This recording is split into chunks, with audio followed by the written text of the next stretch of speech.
नमस्कार, आप देख रहे हैं खबरों की खबर। मैं हूं आपके साथ सुमित अवस्थी। 18वीं लोकसभा का पहला सत्र आज शुरू हो गया और पहले ही सत्र में विपक्ष ने जिस मुद्दे पर सरकार को घेरने की कोशिश की है वो है नीट यूजी परीक्षा के पेपर लीक का मुद्दा। आज जब सभी सांसद एक एक कर लोकसभा की सदस्यता ले रहे थे तो विपक्ष ने शिक्षा मंत्री धर्मेंद्र प्रधान की सदस्यता के शपथ के दौरान जिस तरह से अपना विरोध दर्ज कराया वो बता रहा है कि इस मुद्दे पर सरकार के सामने विपक्ष से निपटना एक कठिन चुनौती रहेगा। बाकी मुद्दे तो हैं, लेकिन ये मुद्दा फिलहाल गर्म है।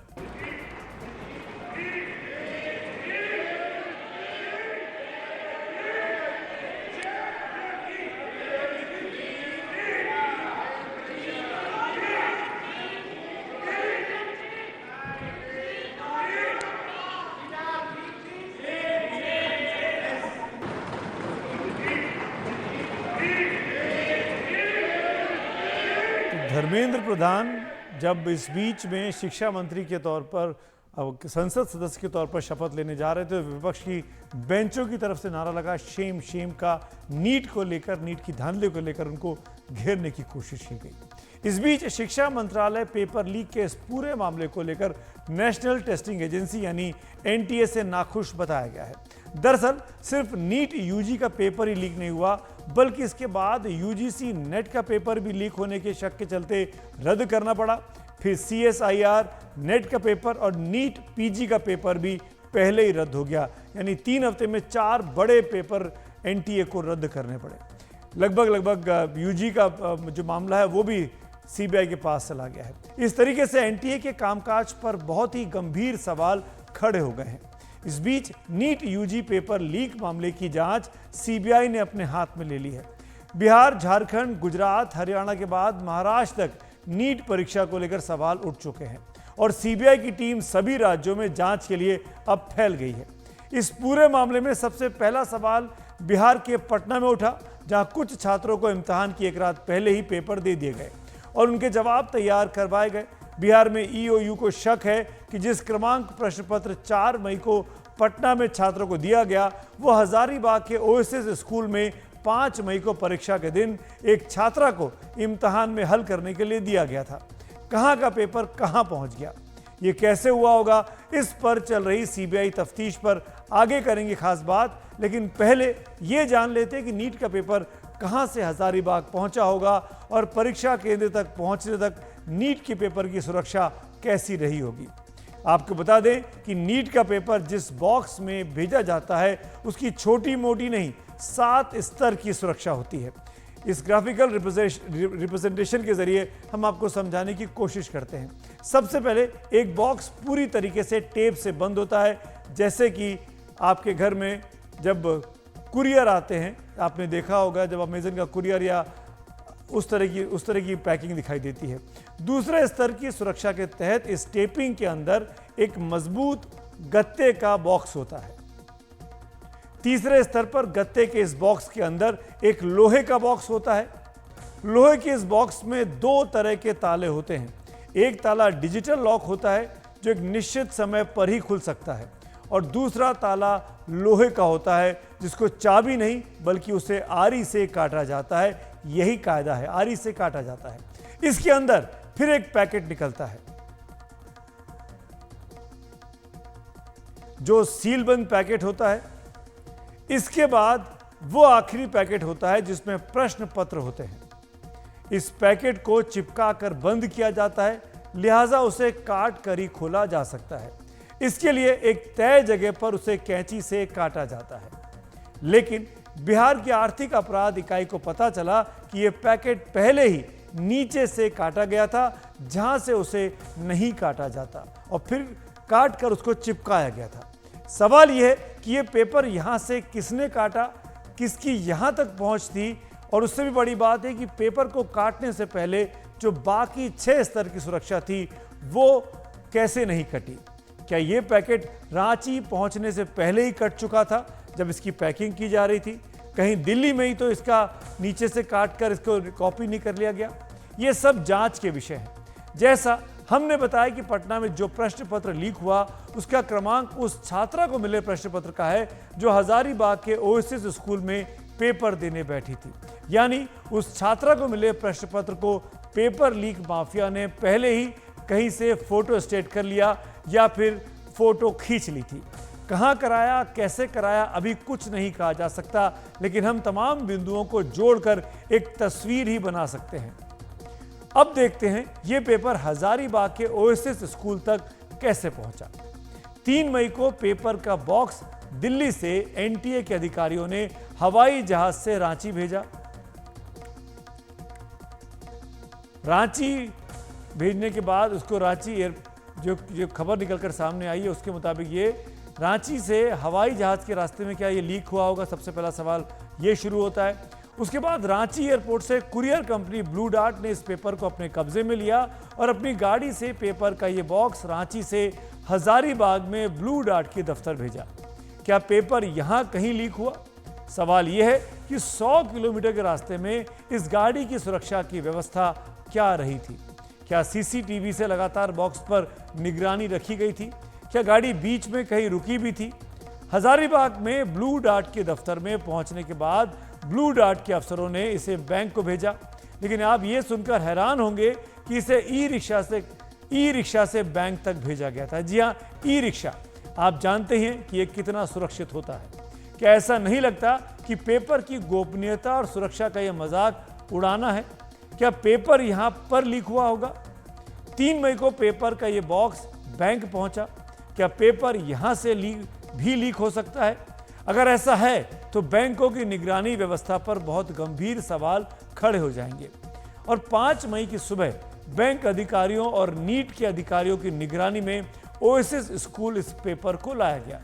ओएसिस स्कूल के प्रिंसिपल एहसानुल हक का कहना है कि नीट के पेपर का बॉक्स सभी अधिकारियों की निगरानी में पूरे प्रोटोकॉल के साथ खोला गया और अंत में पेपर का जो पैकेट निकला वो नीचे से कटा हुआ था, जिसके बारे में ईओयू ने उनसे जानकारी हासिल की, पूछताछ की। ऐसे में वो खुद भी सवाल उठाते हैं कि 4 मई को पेपर की कॉपी पटना कैसे पहुंच गई।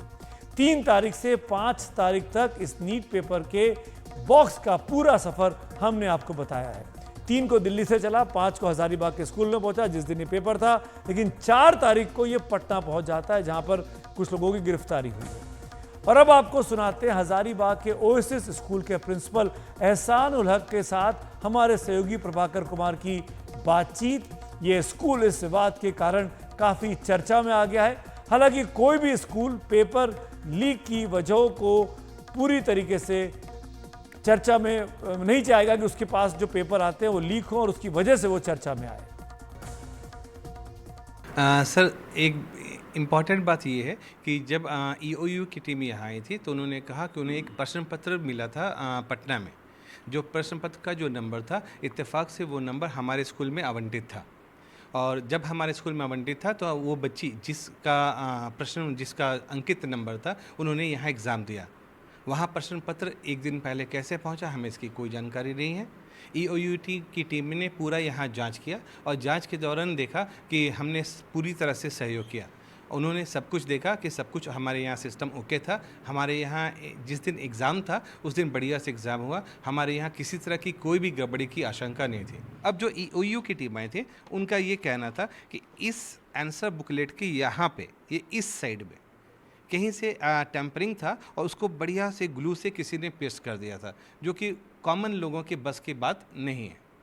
तो ये किसी प्रोफेशनल ने किया था? हाँ, ये ऑब्वियसली किसी हाईली प्रोफेशनल ने किया होगा, क्योंकि जब हमने बताया ना, इसे उखाड़ भी नहीं सकते, ये सेल्फ एडेसिव से होता है, इसे हटा भी नहीं सकते, इसे कैंची से कट करना पड़ता है, ये प्रैक्टिस होती है। अब इस साइड किसी का ध्यान गया नहीं कि ये क्या हुआ और किस तरह से बारीकी से कट करके कुछ किया हुआ था और फिर अल्टीमेटली उसको एडेसिव से पेस्ट भी किया गया था, जो आम लोगों के बस का बात है। और 7वें लेयर में जाकर पर्टिकुलरली तो क्या वो इनको शक ये है कि जो टैंपरिंग है या जो भी वो बात कर रहे हैं वो कुरियर सर्विस के ट्रांजिट के दौरान हुआ? मोस्ट प्रोबेबली जब लोग डिस्कस कर रहे थे यही कह रहे थे कि इस तरह की कई सारी घटनाएं पहले भी हो चुकी है और उस पर ट्रांसपोर्ट वाले रिस्पॉन्सिबल रहे हैं जहां इस तरह की घटनाएं होती है। आई एम वेरी श्योर कि यहाँ सब कुछ सबके सामने था, यहाँ कोई पॉसिबिलिटी नहीं है और ये मिस हैंडलिंग बैंक और स्कूल के लेवल पे ऐसा कुछ नहीं है, ये वो लोग भी संतुष्ट थे इस बात? वो लोग भी इस बात से संतुष्ट हैं। हमारे यहाँ एग्ज़ाम 5 तारीख को हुआ और ऑब्वियसली जो भी सेंटर सुपरिटेंडेंट होते हैं, ऑब्जर्वर होते हैं, सिटी कोऑर्डिनेटर होते हैं, वो 5 तारीख को बैंक से क्वेश्चन पेपर्स लाते हैं। और जिस तरह खबर आ रही है मीडिया के थ्रू या कई सारे जगहों से कि 4 तारीख को ही क्वेश्चन वहाँ अवेलेबल थे, ये बहुत बड़ी जांच का विषय है कि 4 तारीख को क्वेश्चन पेपर वहाँ अवेलेबल कैसे हो गए। ये बहुत ही वाइटल जानकारी दे रहे हैं डॉक्टर एहसानुल हक, प्रिंसिपल हैं ओएसिस स्कूल के, और उनका कहना है कि इनके पास क्वेश्चन 5 तारीख को आया, लेकिन 4 तारीख को ही अगर बाहर अवेलेबल था, और क्योंकि ये मौजूद थे ईओयू की टीम के साथ, तो इनका मानना है कि जो वीक लिंक है पूरे नेटवर्क में, जहाँ चाहे बैंक की बात करें, स्कूल की बात करें या कुरियर सर्विस की बात करें, वो कुरियर सर्विस दिखता है, और उससे ईओयू के अधिकारी भी लगभग ऐसा ही मानते थे। हजारीबाग से प्रभाकर कुमार, एनडीटीवी। सुना आपने, एहसानुल हक मानते हैं कि इस मामले की गंभीर जांच होनी चाहिए। सीबीआई जांच शुरू हो चुकी है। उन सभी राज्यों में उसके अधिकारी फैल गए हैं जहां भी पेपर लीक के निशान मिल रहे हैं, आरोप लग रहे हैं। सीबीआई कहां क्या जांच कर रही है, आपको ये रिपोर्ट दिखाते हैं। तफसील से आपको समझ में आएगा कि सीबीआई को कितना बड़ा और कितना फैला हुआ नेटवर्क को एक्सपोज करना है।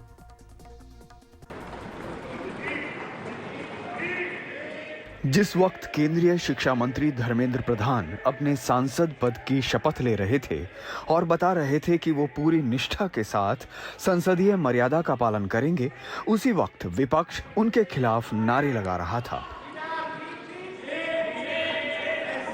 मो धर्मेंद्र प्रधान।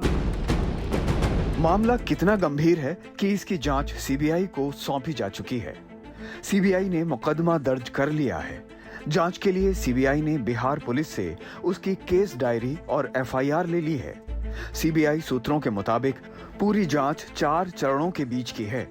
सीबीआई एग्जाम के पेपर को बनाने, उसकी प्रिंटिंग, उसको देश के अलग अलग हिस्सों में भेजने यानी ट्रांसपोर्टेशन, और एग्जामिनेशन सेंटर में पेपर को बांटने यानी डिस्ट्रीब्यूशन की प्रक्रिया की जांच करेगी। सीबीआई के रडार पर एनटीए के वो अधिकारी भी हैं जिनकी सीधी भूमिका पेपर लीक में हो सकती है। सीबीआई 1000 फोन नंबरों के डेटा से दोषियों तक पहुंचने की तैयारी कर रही है। उधर इस मामले में बिहार, गुजरात, झारखंड और हरियाणा के बाद महाराष्ट्र तक तार जुड़ चुके हैं। महाराष्ट्र के लातूर शहर में 2 लोगों के खिलाफ शिवाजी नगर पुलिस थाने में केस दर्ज हुआ है। इनमें लातूर के 2 शिक्षकों संजय जाधव और जलील पठान का नाम है, जिनसे रविवार को एटीएस ने पूछताछ की थी, लेकिन बाद में छोड़ दिया था। ये दोनों शिक्षक लातूर जिला परिषद स्कूल में पढ़ाते हैं। लातूर के इन दोनों शिक्षकों का कनेक्शन दिल्ली से जुड़ता दिखा है। एनडीटीवी को मिली जानकारी के मुताबिक लातूर के दोनों आरोपी इरन्ना नाम के एक शख्स के जरिए दिल्ली के गंगाधर से संपर्क में थे। दोनों शिक्षकों के मोबाइल से कई एग्जाम के प्रवेश पत्र और पैसे के लेन देन की भी जानकारी मिली है। इस मामले में एनडीटीवी संवाददाता मुकेश सिंह सेंगर ने जब संदिग्ध आरोपी से बात की तो उसने क्या कहा, उसको सुनिए। गंगाधर बोल रहे हैं? हाँ सर, गंगाधर गुड्डे बोल रहा हूँ। गंगाधर, मैं मुकेश बोला हूँ एनडीटीवी से। सर आप दिल्ली में है क्या? हाँ मैं दिल्ली में हूँ, हरियाणा में। क्या हुआ बताओ। ये नीट पेपर लीक एग्जाम मामले सर में मेरी ऐसा है, मेरी अभी बात हुई दिनेश मौर्य से। जी ठीक है, मेरा कोई उससे बात कर लेना आप। मेरा हाँ। कोई संपर्क नहीं है, ना मैं उसके अंदर पढ़ता हूँ। मैं अपना प्राइवेट फैक्ट्री में काम करता हूँ, ना अच्छा। नेट के बारे में मुझे कुछ पता है इस बारे में। लातूर में 2 लोग पकड़े गए हैं। हाँ सर, मैं अभी मौर्य से बात हुई। मैं ना पठानिया को जानता हूँ, ना संजय यादव को जानता हूँ, ना किसको जानता हूँ मैं। ये इरन्ना कौन है, जानते हैं इरन्ना को? ना सर, मैं नहीं जानता सर। जैसे ही ये मामला सीबीआई के पास पहुंचा, एक टीम सुबह सुबह दिल्ली से गोधरा पहुंची। 4-5 सदस्यों की एक टीम ने गोधरा में डेरा डाल दिया है। दरअसल 5 मई 2024 को गोधरा जय जलाराम स्कूल में आयोजित परीक्षा में गड़बड़ी की सूचना मिली तो जिला कलेक्टर ने इस पर जांच कराई। जांच के दौरान स्कूल के शिक्षक तुषार भट्ट, प्रिंसिपल समेत 5 अन्य लोगों के शामिल होने के बाद गोधरा तालुका पुलिस स्टेशन में शिकायत दर्ज की गई। गुजरात सरकार ने 8 मई 2024 को मामला दर्ज कराया। बाद में 5 आरोपियों को गिरफ्तार कर जेल भेजा जा चुका है। अभी तक की जो कार्यवाही है उसमें 5 लोगों को गिरफ्तार किया गया है। इन्वेस्टिगेशन अभी भी चालू है और इन्वेस्टिगेशन में जैसे आगे फैक्ट्स आते जाएंगे उस मुताबिक कार्यवाही हमारी तरफ से होती जाएगी। 8 मई को ये ऑफेंस जो रजिस्टर हुआ है उसके बाद टोटल 5 लोगों की इसमें गिरफ्तारी अभी तक हुई है। कुछ के पेरेंट्स के चेक्स जिसकी टोटल जो रकम होती है 2 करोड़ 30 लाख के आसपास, उतनी रकम के चेक्स अलग अलग मिले और 8 चेक ब्लैंक भी मिले हुए हैं वहाँ से। आगे तपास जारी है, जैसे जैसे जिसका रोल आगे आता जाएगा उस मुताबिक उनके खिलाफ कार्यवाही होती जाएगी। गोधरा सर्किट हाउस में पंचमहल पुलिस और नेट चोरी जांच अधिकारी ने सीबीआई टीम से संपर्क किया। सीबीआई पटना और गोधरा में हालात को समझने और सबूत इकट्ठा करने की कोशिश कर रही है। ये कदम पेपर लीक मामले में सटीक और निष्पक्ष जांच सुनिश्चित करने के लिए उठाया गया है। गुजरात पुलिस को एनटीए मुख्यालय से मिले डाटा में खुलासा हुआ है कि कुल 16 छात्रों को पास करवाने की तैयारी की गई थी। इनमें से 10 छात्र गुजरात के हैं, जबकि 6 छात्र दूसरे राज्य के हैं। ये मामला बिहार और झारखंड से खुलता गया। इस पूरे मामले की जांच सीबीआई से होने से ये उम्मीद की जा रही है कि जल्द ही सारी सच्चाई सामने आ जाएगी। पटना में प्रभाकर कुमार के साथ दिल्ली में मुकेश सेंगर की रिपोर्ट, एनडीटीवी इंडिया के लिए। नीट पेपर लीक से सबसे बड़ा सवाल नेशनल टेस्टिंग एजेंसी यानी एनटीए पर उठता है। सरकार ने एनटीए के महानिदेशक पद से सुबोध कुमार सिंह को इसी वजह से हटाकर प्रदीप खरोला को नया महानिदेशक बना दिया है। एनटीए के काम की समीक्षा के लिए भी इसरो के पूर्व अध्यक्ष के राधाकृष्णन की अध्यक्षता में एक उच्च स्तरीय कमेटी बनाई गई है जो पारदर्शिता और सुधार की संभावनाओं पर विचार करेगी। लेकिन अभी तक एनटीए क्या काम कर रही थी और उसे कब और क्यों बनाया गया? देश में अहम प्रवेश परीक्षाओं को प्रोफेशनल तरीके से कराने के लिए 2017 में एनटीए का गठन किया गया था। एनटीए को एक पेशेवर और दक्ष संस्थान के तौर पर बनाने का लक्ष्य था जो विश्वसनीय और योग्य टेक्निकल पार्टनर्स के साथ मिलकर सिर्फ ऑनलाइन इम्तिहान कराए, सिर्फ ऑनलाइन। इसे अमेरिका की एजुकेशनल टेस्टिंग सर्विस ईटीएस की तर्ज पर बनाने की योजना थी। ईटीएस अमेरिका की एक निजी संस्था है जो कॉलेजों और यूनिवर्सिटीज में एडमिशन से जुड़ी स्कॉलिस्टिक एप्टीट्यूड टेस्ट यानी एसएटी और ग्रेजुएट रिकॉर्ड एग्जामिनेशन जीआरई जैसी प्रतिष्ठित परीक्षाएं कराती है। एनटीए 25 सार्वजनिक और बड़ी परीक्षाएं भी करवाती है, जैसे मेडिकल कॉलेजों में प्रवेश से जुड़ी NEET UG, NEET PG, engineering college में प्रवेश से जुड़ी जेईई मेंस परीक्षा, केंद्रीय विश्वविद्यालयों में दाखिले से जुड़ी सीयूईटी, मैनेजमेंट इंस्टीट्यूट्स में दाखिले से जुड़ी कॉमन मैनेजमेंट एडमिशन टेस्ट, यानी इतनी बड़ी परीक्षाएं कराने की जिम्मेदारी नीट के कंधों पर, एनटीए के कंधों पर है। माफ करिएगा, एनटीए देश की सभी बड़े कॉलेज और यूनिवर्सिटीज में जो एडमिशन्स होते हैं उनका प्रोसेसिंग का काम, पूरा एडमिशन का एनटीए के कंधों पर है। लेकिन जानकारों के मुताबिक अपने स्थायी स्टाफ के तौर पर उसके पास 25 लोग भी नहीं हैं, वो भी अन्य सरकारी विभागों से डेपुटेशन पे ही आते हैं। इसके अलावा निश्चित समय के कॉन्ट्रैक्ट पर अस्थायी कर्मचारी होते हैं। एनटीए के पास स्टाफ की कमी है, लिहाजा पेपर सेट करने का काम बाहर के विशेषज्ञों से करवाया जाता है। ऐसी परीक्षाएं तकनीकी तौर पर काफ़ी पेशेवर और विशेषज्ञता वाले लोगों की मांग करती हैं, इसीलिए जो निजी टेक्निकल पार्टनर होते हैं वो भी काफ़ी प्रतिष्ठित होते हैं, जिनके पास बड़ा आईटी इंफ्रास्ट्रक्चर और सख्त साइबर सिक्योरिटीज प्रोटोकॉल हो। जैसे शुरुआती साल में टाटा कंसल्टेंसी सर्विसेज एनटीए की पार्टनर टेक्निकल एजेंसी रही। इस सारे ब्यौरे में एक खास बात पर आपका ध्यान गया होगा, वो ये कि एनटीए का जब गठन हुआ तो उसे ऑनलाइन इम्तिहान कराने के लिए ही तैयार किया गया था, ऑफलाइन नहीं, सिर्फ ऑनलाइन। लेकिन फिर नीट का इम्तिहान पेन और पेपर से क्यों करवाया जाता है? जी हाँ, जेईई का इम्तिहान पेन और पेपर से नहीं होता, कंप्यूटर पे होता है। सीयूटी का एग्ज़ाम कंप्यूटर पे होता है, लेकिन नीट का एग्ज़ाम, यूजी का एग्ज़ाम पेन और पेपर से करवाया जाता है। इसी सब पर बात करने के लिए आइए हमारे साथ अब जुड़ रहे हैं केंद्र सरकार में पूर्व शिक्षा सचिव रह चुके आर सुब्रमण्यम साहब। बहुत बहुत स्वागत है आपका सुब्रमण्यम जी एनडीटीवी से बात करने के लिए। Sir, NTA national testing agency इन दिनों बहुत ज़्यादा चर्चा में है, वो भी बुरी वजहों से। ये एजेंसी जब बनाई गई थी उसका मैंडेट क्या था और किस तरह से इसे इम्तिहान कराने थे? क्या क्या इसकी गाइडलाइंस तय हुई थी? जब इसका फॉर्मेशन इसलिए हुआ कि इसके पहले बड़े बड़े एग्जाम जो है, that is pre medical examination और जेई जो है, जैसा एग्जामिनेशन पूरा सीबीएसई कंडक्ट करते थे। और नेट का तो बहुत तकलीफ था, कोई ऐसा कोई स्पेसिफिक एजेंसी नहीं था, तो इसलिए काफी दिक्कत सामना करना पड़ता था इसको for UGC. So basically the idea is to have a specialised testing agency. This is there across the countries. All developed countries have got specialized testing agencies. We have you have agencies like GMAT, which does the GMAT examination conduct करता है, और ETC which ETS which conducts GRE or SAT. तो ये specialized examination bodies है, तो इनका क्या है, प्रोफेशनल कॉम्पिटेंस डेवलप होता है उसमें काफी they are very deep into all this conducting of examinations.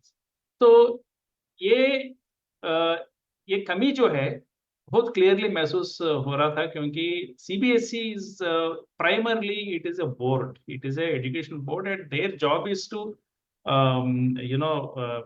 run school education in the CBSE schools at an exemplary manner. So ये रेगुलेटरी बॉडी है, इनको तो एग्जाम कंडक्ट कर सकते हैं, ऐसा तो करते थे, लेकिन उनका मैंडेट नहीं था इसका। तो इसलिए एनटीए इसलिए क्रिएट किया गया कि इससे एक प्रोफेशनल बॉडी हम डेवलप कर सके, दैट इज द पर्पस। लेकिन जब ये इसका जो ओरिजिन हुआ है उसमें बाय द टाइम ये ऑनलाइन टेस्टिंग का जो है काफी हद तक इसमें lot of technologies have come, तो इसलिए ये द डिसीजन वाज दैट इसको एक एफिशिएंट प्रोफेशनल बॉडी बनाई जाए, इसलिए ऑनलाइन टेस्टिंग में इनको हम इस्तेमाल करना चाहिए। और जो एग्जामिनेशन जो है अभी सीबीएसई जैसा ऑर्गेनाइजेशंस कंडक्ट कर रहे थे, एआईसीटी कंडक्ट करते थे, तो ऐसे वाले एग्जाम्स को पूरा इनको सौंपा जाए। सो ये डिसीजन था, this is origin of NTA.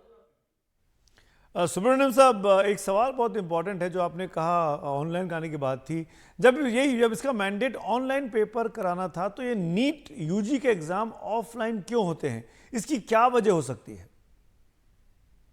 NEET तो कभी भी ऑनलाइन में आया नहीं था, ये हमारा प्रपोजल था कि नीट को एनटीए कंडक्ट करना है और एनटीए का मैंडेट यह है कि ऑनलाइन ही कंडक्ट किया जाए, तो आप नीट को भी ऑनलाइन मोड में लाना चाहिए, ये हमारा सजेशन था। लेकिन उनका इसका तो वो लोग माने नहीं है, ये लोग ये बोले कि नहीं ये तो नीट का जो सिस्टम जो है ये पूरा सुप्रीम कोर्ट मॉनिटर करता है, और इसमें जो भी चेंज करने के लिए हमारे पास कोई भी अधिकार नहीं है, तो सुप्रीम कोर्ट चले जाइए। तो हमारा ये था कि नहीं, ये तो आपका ओनिंग डिपार्टमेंट है, और directly they are parties to the Supreme Court case. तो हमारा ये आश्वासन यही था कि आप फाइल कर दीजिए, आपको if you are convinced about it. तो उसके बाद वो लोग वापस आया नहीं है, तो उनका राय ये था कि ये पेन एंड पेपर पे चलाइए, ऑनलाइन पे मत जाइए, इसमें large number of people are involve. तो ये था उनका, हेल्थ मिनिस्ट्री का व्यू वो था। इसलिए नीट का जो है पहले से ही पेन एंड पेपर के सिस्टम से ही चला रहे थे, और जैसा कि पेन एंड पेपर में एज यू नो काफी लीकेज होने का चांसेस बहुत ही ज्यादा है। तो उसके साथ इसलिए हम जोकुलरली कहते थे कि ये तो राम भरोसा एग्जाम है जैसा, क्योंकि पता नहीं कहाँ कब लीक हो सकता है, तो इसका ये सिस्टम तगड़ा नहीं है। सो ये हमारा पहले से फियर था कि नीट को ऑनलाइन में नहीं लाके ये पेन एंड पेपर करना बड़ा रिस्की डिसीजन है। और इनफैक्ट वो दिखाई भी दे रहा है, जब आप ऑफलाइन कर रहे हैं और पेन एंड पेपर इस्तेमाल कर रहे हैं, तो कैसे पेपर निकल जा रहा है लिफाफे के अंदर से 7 लेयर की सुरक्षा के बाद भी, वो इस पूरे मामले में सामने ला दिया है। एक चीज़ और आपसे जानना चाहूँगा सुब्रमण्यम साहब, क्योंकि आप पायनियर रहे हैं, एनटीए जैसी कोई संस्था किसी इम्तहान का जब पेपर बनाती है तो उसे बनाने से लेकर उसके सेंटर्स पर भेजने की मोटी प्रक्रिया क्या होती है? आप चाहें तो ऑपरेशनल डिटेल्स बिल्कुल ना बताएं, हम भी नहीं चाहेंगे सिक्योरिटी के साथ कोई छेड़छाड़ हो, लेकिन एक फ्लो चार्ट दर्शकों को समझ में आ जाए कि पेपर कैसे तैयार होते हैं, कौन सिलेक्ट करता है, सेंटर्स तक कैसे पहुंचते हैं, अगर आप ये समझा सकें।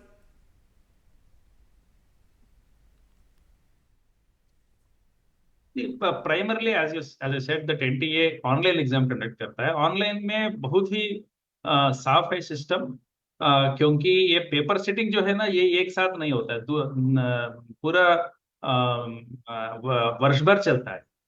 तो जब भी कभी कभी we keep holding camps of reputed people, वो लोग आके बैठेंगे वहां पर एनटीए में, बैठ के वो लोग आइटम्स बोलते हैं उसको, आइटम्स लिखेंगे और उसको फील्ड टेस्ट होता है।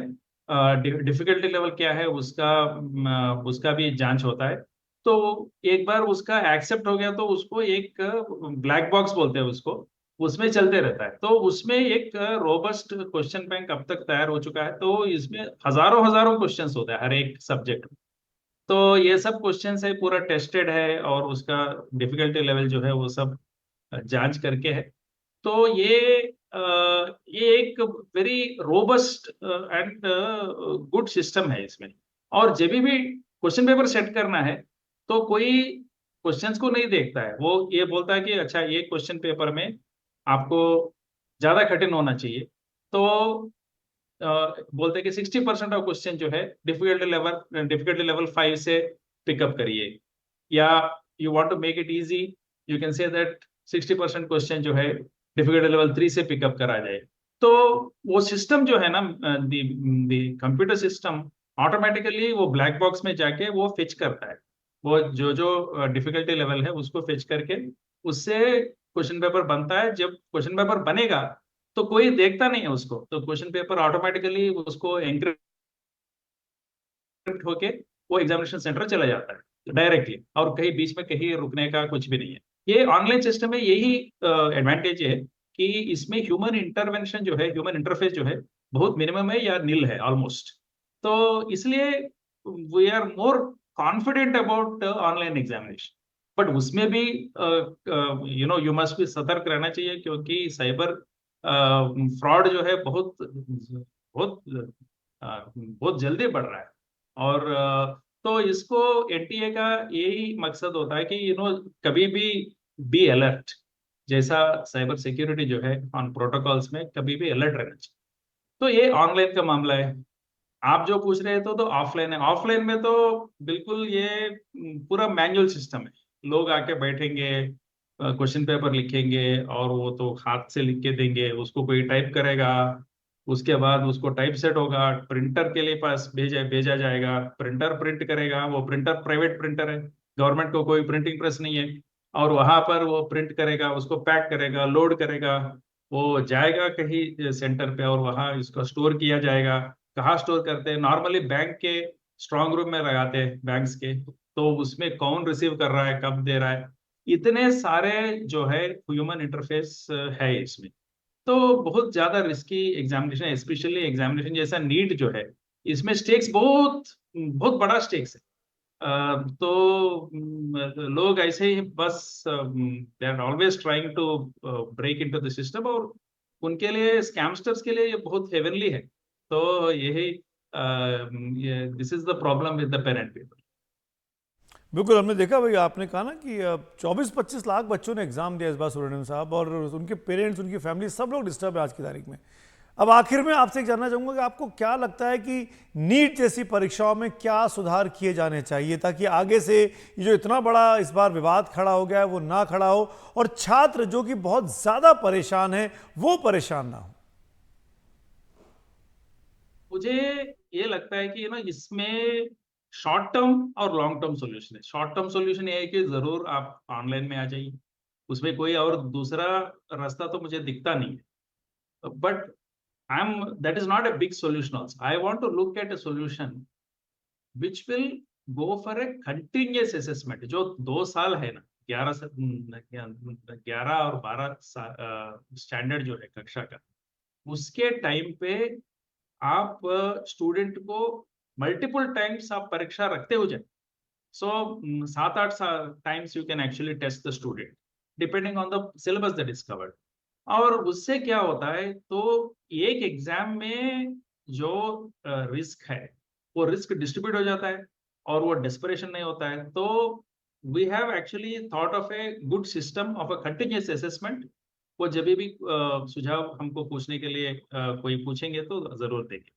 but there are ways to de-risk this examination and make it very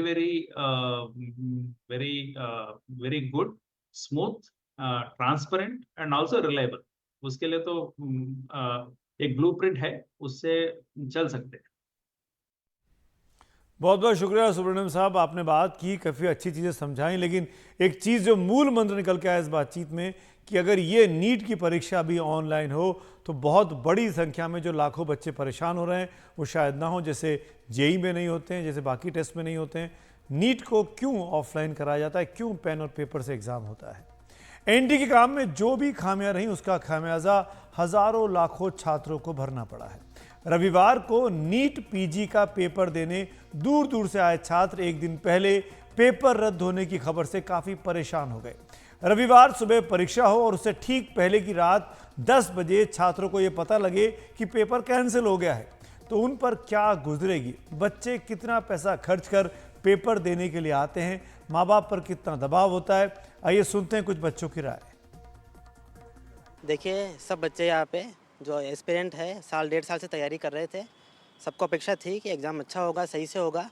NEET UG की न्यूज़ के बीच में ऐसा लगा था कि हमारा एग्ज़ाम कम से कम इन चीज़ों से प्रभावित नहीं हो पाएगा, लेकिन एक दिन पहले, वो भी रात को 11 बजे, एग्ज़ाम पोस्टपोन हो जाना एग्ज़ाम कंडक्टिंग बॉडी और सरकार के गैर जिम्मेदाराना बिहेवियर को दर्शाता है। एक दिन पहले शेड्यूल चेंज होने से या परीक्षा कैंसिल होने की वजह से पूरा वो जो मनोचिकित्सक जो माइंडसेट होता है वो पूरा रद्द हो जाता है। अब वापस से कब डेट आएगी, कब हम वापस से परीक्षा की तैयारी करेंगे, तो वो सारी चीज़ें फिर से प्लान करने में जो परेशानी होती है वो उस चीज़ का सामना करना थोड़ा मुश्किल रहेगा। और नीट पीजी जो कि डॉक्टर्स मतलब एक जो बड़ा वो है वर्ग, वो इससे प्रभावित हो रहा है। और धीरे धीरे अब ये है कि अपन पहले ही कहते हैं कि भारत में डॉक्टर्स की कमी है, और उसके बाद भी ऐसे अगर वो होंगे तो बहुत ज़्यादा लोग इसमें आना प्रेफर नहीं करेंगे। 9:30 बजे सो गया था वापस कि हाँ चलो ठीक है, सुबह एग्जाम है तो ऐसे माइंड फ्रेश माइंड से जाना चाहिए, क्योंकि आज तक है ना ऐसे इतनी ऐसे एनर्जी लगा दी ना तो पूरा एग्जॉस्ट इंसान हो जाता है। तो अब इतनी एनर्जी लग चुकी ना तो इंसान ऐसे सोचने में है ही नहीं। तो मुझे लगा कि ऐसे कुछ मजाक कर रहा होगा,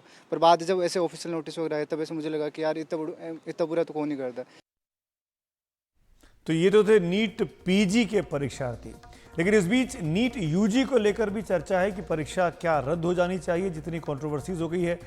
अगर रद्द होती है तो उसका खामियाजा उन लाखों बच्चों को भुगतना होगा जिन्होंने पूरी मेहनत कर कर परीक्षाएं दी थी। इसीलिए यह कहना आसान है कि परीक्षा रद्द कर दी जाए, दोबारा कराई जाए, लेकिन इसका असर देखिए कितना दूर तक हो सकता है। ऐसे ही कुछ बच्चों का डर उनके मुंह से खुद सुनिए। आप सरकार से क्या चाहते हैं? मैं भी यही चाहता हूँ कि पेपर दोबारा ना हो, कि कई लोग मेहनत किए हैं इस साल, कई लोगों का अभी भी सिलेक्शन हो रहा है, कई लोग का नहीं हो रहा। जैसे हर साल जितने लोग का सिलेक्शन हो रहा है, जितने लोग का नहीं सिलेक्शन हो रहा है, but at the end of the day भुगतना हम लोग को पड़ेगा अगर पेपर दोबारा हुआ तो। पेपर ना करा के भी लोगों को पकड़ने के काफ़ी सारे तरीके हैं, उनके थ्रू भी जाया जा सकता है, बट पेपर कराना is not the only option. मुझे इस बार नीट देते देते 4 अटेम्प्ट हो गए हैं, और मैं बस इतना ही चाहूँगा कि जो स्टूडेंट्स ने, जैसे हमारे राज्य में नीट को लेकर के कुछ माने किसी भी तरह का ऐसा कुछ ये नहीं हुआ, ये क्या बोल, कोई हंगामा नहीं हुआ या कुछ नहीं लगा कुछ गलतियों ने का। हाँ, तो माने उसके चलते हमारे राज्य के जो लोग हैं या माने बेसिकली मेरे जैसे जो लोग हैं जो जेन्युइन कैंडिडेट्स हैं वो क्यों सफ़र करे। बस मेरी इतना ही ये क्या है, मुझे बस इतना ही कहना है आप लोगों से। तो सुना आपने छात्रों के दर्द को भी। हम कोशिश कर रहे हैं कि इस पूरे मुद्दे की तह तक जाएं और आखिर तक उन लोगों को जवाबदेही तय होनी चाहिए जिन लोगों की वजह से इतने बड़े एग्जाम को लेकर इतनी ज़्यादा देश में इस वक्त विवाद की स्थिति बनी हुई है। और आइए अब आते हैं आज की दूसरी बड़ी खबर पर। चुनावी गर्मा गर्मी खत्म और अब वक्त है कामकाज का। जी हाँ, 18वीं लोकसभा ने आज से विधिवत अपना काम करना शुरू कर दिया है। लोकसभा का पहला दिन नए सांसदों को शपथ दिलाने का रहा। प्रोटेम स्पीकर भर्तृहरि महताब, जो कि बीजेपी के एमपी हैं, उन्होंने प्रधानमंत्री नरेंद्र मोदी को सबसे पहले शपथ दिलाई और इसके साथ ही शपथ का सिलसिला शुरू हुआ। इसके बाद प्रोटेम स्पीकर भर्तृहरि महताब ने कैबिनेट के तमाम मंत्रियों को शपथ दिलाई। सबसे पहले राजनाथ सिंह, फिर अमित शाह, उसके बाद नितिन गडकरी। इन नेताओं ने बारी बारी से कैबिनेट के लोगों ने शपथ ली। सत्र के पहले ही दिन सरकार और विपक्ष के बीच टकराव भी शुरू हो गया है, जब विपक्ष ने प्रोटेम स्पीकर पद पर 8 बार के कांग्रेस सांसद के सुरेश की दावेदारी की अनदेखी का आरोप लगाया। इंडिया गठबंधन ने विपक्ष के नेताओं के उन नामों को वापस लेने का फैसला किया जिन्हें प्रोटेम स्पीकर महताब के सहयोग के लिए आगे किया गया था। टीआर बालू सहित 3 नेता शपथ के लिए नहीं पहुंचे। नवनिर्वाचित सांसदों के शपथ ग्रहण के बीच इंडिया ब्लॉक ने संसद के बाहर विरोध प्रदर्शन किया। हाथों में संविधान की कॉपी लिए विपक्षी सांसदों ने सरकार पर संविधान पर हमले का आरोप लगाया। राहुल गांधी ने क्या कहा, ये सुनते हैं। प्रधानमंत्री जी अमित शाह जी कॉन्स्टिट्यूशन पर संविधान पे कर रहे हैं, वो हमारे लिए एक्सेप्टेबल नहीं है, वो हम होने नहीं देंगे। इसीलिए हमने कॉन्स्टिट्यूशन ओथ लेते हुए हमने कॉन्स्टिट्यूशन पकड़ा था। हमारा संदेश जा रहा है, हिंदुस्तान के कॉन्स्टिट्यूशन को कोई शक्ति नहीं छू सकती है। हालांकि विपक्ष ने लोकसभा सत्र शुरू होते ही अपने तेवर साफ कर दिए, लेकिन इससे पहले आज सुबह सत्र शुरू होने के पहले प्रधानमंत्री नरेंद्र मोदी ने कहा कि देश चलाने के लिए सहमति बहुत जरूरी है और उनका मकसद सबको साथ लेकर चलना है।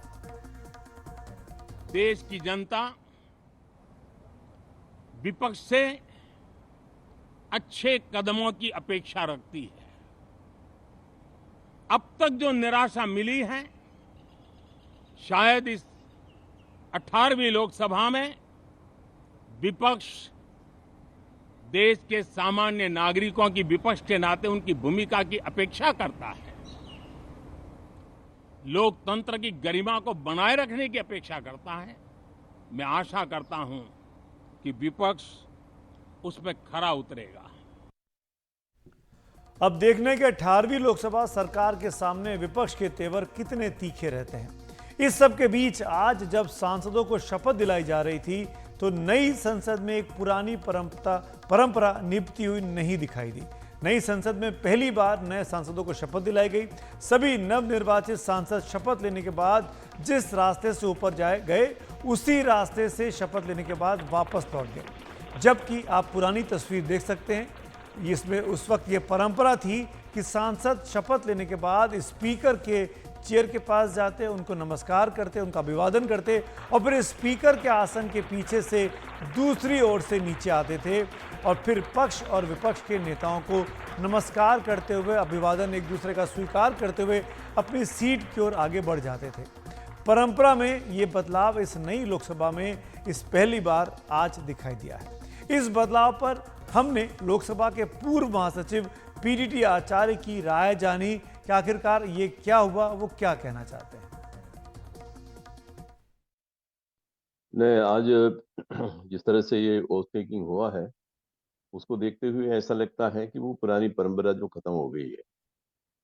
पुरानी परंपरा के मुताबिक वो रूलिंग पार्टी के जो मेंबर्स हैं वो प्रधानमंत्री के सहित जो मेंबर्स आके वो शपथ लेते थे, उसके बाद वो स्पीकर के चेयर तक जाते थे, स्पीकर को नमस्ते करके उसके पीछे से जो प्रतिपक्ष के बेंचेस है उसकी तरफ वहाँ नीचे उतर के प्रतिपक्ष के लोगों का अभिवादन करके आगे बढ़ते थे, अपने सीट पर जाते थे। और जो प्रतिपक्ष के मेंबर्स है वो टेबल है उसको उसके पीछे से जाके जहां पर वो शपथ लेते हैं उसके पहले वो रूलिंग पार्टी के मेंबरों का अभिवादन करते थे। ये एक परंपरा मेरे ख्याल से शुरू से ही है। अब इससे क्या होता है, आखिर हाउस एक रिप्रेजेंटेटिव बॉडी है, इंडिया की सबसे बड़ी रिप्रेजेंटेटिव बॉडी है। तो वहाँ पर एक दूसरे के बीच में जो भाईचारे की जो भावना बढ़ाने में ये सहायक होती थी, क्योंकि ये दुश्मन नहीं है, एक दूसरे के पूरक है एक तरह से रूलिंग पार्टी और ऑपोजिशन। हाउस में ऑपोजिशन रूलिंग पार्टी के बारे में उसकी क्रिटिसाइज करते थे, लेकिन उनकी आलोचना करते थे, वो उनका काम है। लेकिन उसके बाद वो भाईचारे जो बनाते थे, वो अपने एक दूसरे को भाई मानते थे, और उनकी जो फ्रेंडशिप है, जो मित्रता की भावना जो है, वो रहती थी बराबर। और ये जो परंपरा है, ये उसको बढ़ाने में सहायक होती थी। तो संसद में जो एक नई परंपरा दिखाई दी, इस नई संसद में हमने सोचा कि कुछ ऐसे लोगों से बात की जाए जो सालों साल संसद की कार्रवाई को कवर करते रहे, जिन्होंने पुरानी संसद भवन को भी देखा, नए संसद भवन को भी देखा। ऐसे एक वरिष्ठ पत्रकार हैं शेखर अय्यर, हिंदुस्तान टाइम्स में रहे हैं, हमारे साथ जुड़ रहे हैं। शेखर जी, आपने देखा होगा आज जब शपथ हो रही थी, स्पीकर के पीछे से निकलकर नहीं गया, एक दूसरे की तरफ अभिवादन जो होता था एक दूसरे के सामने से निकलकर, वो परंपरा नहीं दिखाई दी। क्या कहना चाहेंगे आप इस नई परंपरा के बारे में? कैसा लगा आपको ये परंपरा का कारण, ये देखिए, एक परंपरा उस समय का था जब ऑपोजिशन सरकार की मैंडेट को रेस्पेक्ट करती थी और सरकार ऑपोजिशन की भूमिका को रेस्पेक्ट करती थी। लेकिन 2014 से हम क्या देख रहे हैं, ऑपोजिशन ने 2014 को मैंडेट जो मोदी जी को मिला उसको कभी रिकॉग्नाइज नहीं किया। 19 में भी वही बात आई, मैंडेट को रिकॉग्नाइज किया। अभी 24 में कह रहे हैं मोदी जी को मैंडेट ही नहीं है। जब ऑपोजिशन प्राइम मिनिस्टर को प्राइम मिनिस्टर के रूप में नहीं देख रहे हैं, तो इसमें जो परंपरा जो पहले रही है, क्योंकि आज भी देखिए मोदी जी शुरू में क्या बोले कि अभी हमें सब सरकार चलाने के लिए बहुमत चाहिए, लेकिन देश चलाने के लिए सहमति चाहिए। तो उनका तरफ ये तो कंसेंसस नोट है। लेकिन ऑपोजिशन खास करके जब से राहुल जी के नेतृत्व में चल रहा है, तो राहुल जी ने तो तय कर लिया कि ये सरकार ज्यादा दिन चलेगी नहीं, तो ये सरकार को हम क्यों स्वीकार करना है, ये सरकार को क्यों रिकॉग्निशन देना है। इसीलिए जो दृश्य आपने जो हाउस के अंदर देखा, वो केवल वही दृश्य जो पिछले 5 साल से चल रहा है, मैं तो कहूंगा 10 साल से चल रहा है। देखिए, ऑपोजिशन ने मैंडेट को माना नहीं, और इस बार भी क्योंकि एनडीए को जो अरिथमेटिक उनके फेवर में था, इसलिए सरकार बना ली। लेकिन कांग्रेस को लगता है कि ये सरकार चलेगी नहीं। देखिए, उस जमाने की जो परंपरा की आप बात कर रहे हैं, उस समय बुजुर्ग कांग्रेस नेता थे, ये चीजों को समझते थे। लेकिन आज जो कांग्रेस के नेतृत्व राहुल जी के हाथ में है, उनकी अप्रोच अलग है। और आप देखेंगे कि पिछले 5 साल से इस बार और ज्यादा आक्रामक रहेंगे कांग्रेस पार्टी और बाकी ऑपोजिशन दल। इसीलिए इस तरह की परंपरा की बात मुझे नहीं लगता है, क्योंकि जब मैंडेट ही को नहीं मान रहे हैं, क्योंकि मैंडेट को लेकर तो पहले ईवीएम पर सवाल किए, मतलब जब तक कांग्रेस नहीं जीत के सत्ता पे आती है, तब तक तो ये सरकार को मानेंगी नहीं। हालांकि प्रधानमंत्री ने शपथ लेने के बाद राहुल गांधी की तरफ देखा था और उनकी तरफ हाथ जोड़कर नमस्कार भी किया था।